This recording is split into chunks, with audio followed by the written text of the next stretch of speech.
Channel 5 cinema மக்களுக்கு வணக்கம். தக் லைஃப், கமலஹாசன், சிலம்பரசன், அபிராமி, நாசர், த்ரிஷா அண்ட் அசோக் செல்வன் அப்படின்னு மிகப்பெரிய ஒரு நட்சத்திர பட்டாளம் நடிச்சிருக்காங்க.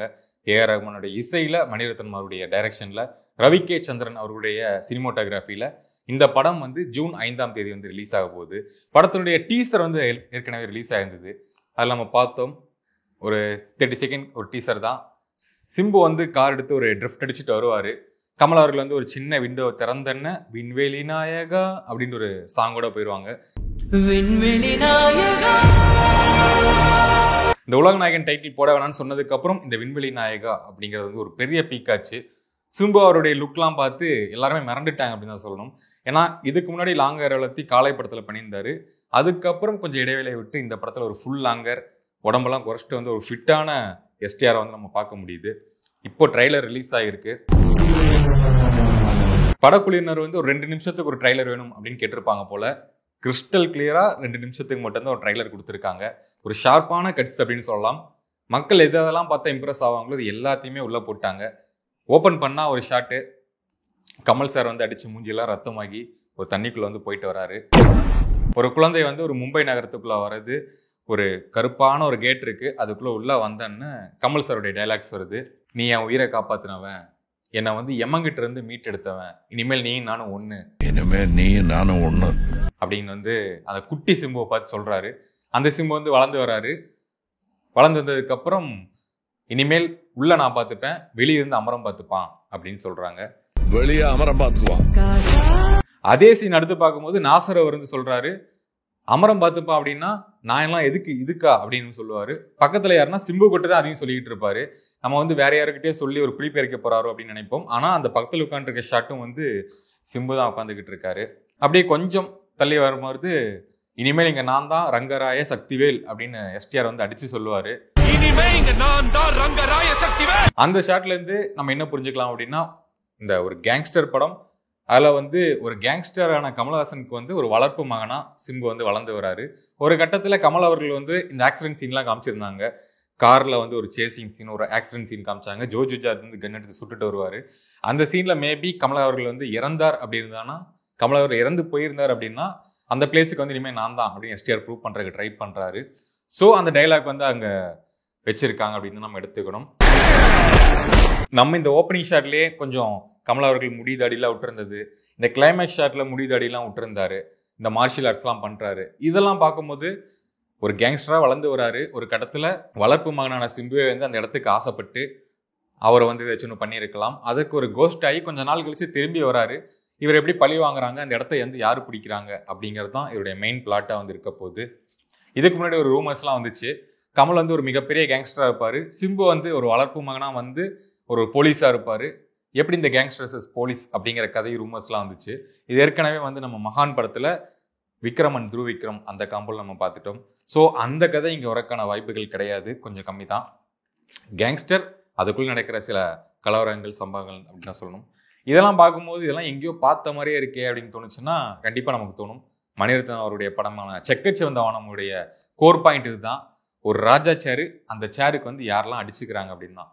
மிகப்பெரிய கேங்ஸ்டர் பிரகாஷ்ராஜ் அவர் ரிட்டையர்ட் ஆகிற ஸ்டேஜில் அவருடைய 4 பசங்கள் யாரு அந்த சேருக்கு யாரு வர்றது அப்படிங்கிறது தான்.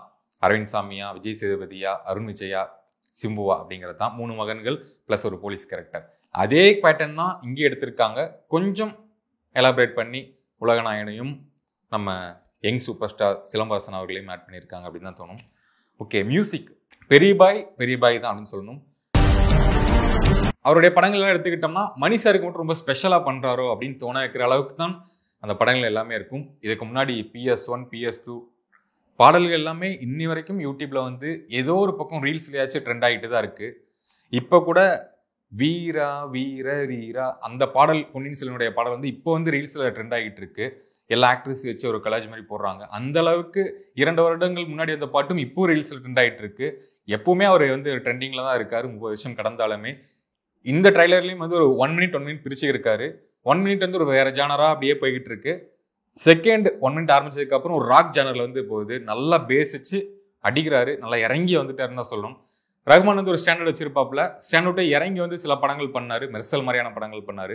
அதே லெவலில் இங்க தக் லைஃபையும் காட்டியிருக்காரு அப்படின்னு தான் சொல்லணும். ரவி கே சந்திரன் அவருடைய விஷுவல்ஸ்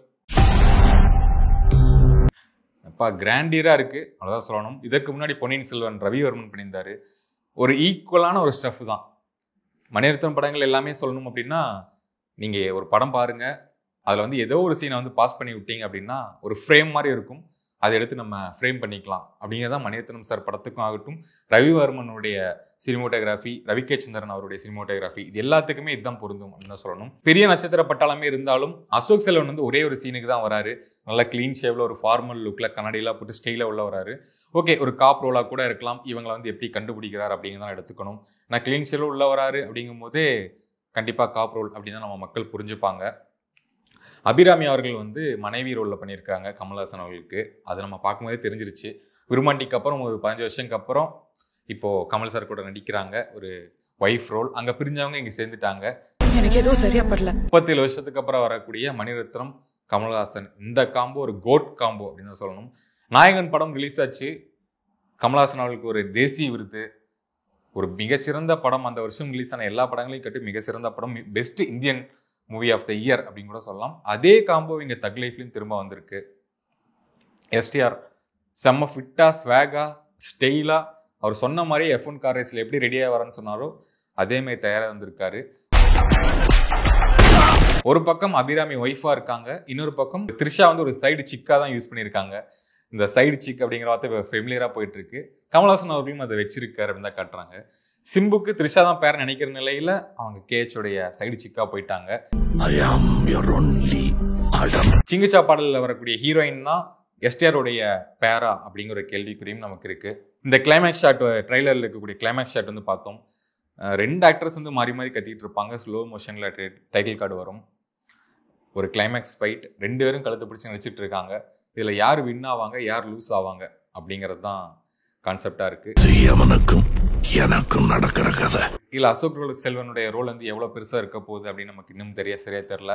த்ரிஷா வந்து மேபி இதை ட்விஸ்டட் பண்ணி ஏதாச்சுடைய ஒரு நெகட்டிவ் ரோலா கூட இருக்கிறதுக்கான வாய்ப்புகள் இருக்கலாம். இது ஓவராலா இந்த ட்ரைலர் பார்த்து முடிச்சேன்னா வந்த ஒரே தாட் என்னன்னா, இந்த கேங்ஸ்டர் படம் ஒரு வளர்ப்பு மகன் வராரு, அவருடைய பிளேஸ் பிடிக்கிறார் அப்படிங்கும் போதே லைட்டா விக்ரம் அவருடைய பீமா படமாகட்டும், ஆர்யா நடிச்ச வட்டாரம் படம், செக்கச்சி வந்த வானம், இந்த படங்கள் எல்லாம் போட்டு ஒரு மிக்சியில் அடிச்சு எடுத்து கொடுத்த மாதிரி லைட்டாக ஒரு ஃபீல் இருந்துச்சு.